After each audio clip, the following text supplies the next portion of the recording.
Well, this first presidential primary in 20 years sure has been interesting, with candidates dropping out after the ballots already went out. As of 3 this afternoon, almost 1.5 million ballots had been returned. And of course, people were able to drop them off until 7 or vote in person at the polling centers. Keep that up for a moment. One thing that happened, Karen, is so many people didn't decide until the last few days, didn't want to risk putting their ballot in the mail, so they dropped it off today. And boy, it showed up with a lot of lines. Yeah, it sure did. Rick Saunders at the Denver elections division tonight for us. And Rick, you've seen a lot of people turning out to vote in person as we saw those lines there. Certainly, Karen, and I can tell you a lot of people didn't decide to vote until the last minute. That's when this place got really crazy.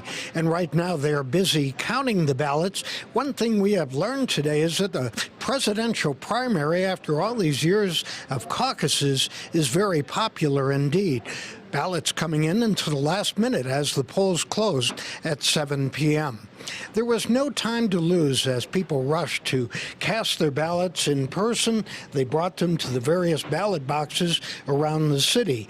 They lined up at the Calvary Baptist Church at Hamden and Monaco, among the places. Here at the Denver election division, one man raced to hand over his ballot before the door almost shut on his hand. The ballot boxes were locked promptly at 7 p.m. with Colorado's version of Captain America among those on hand.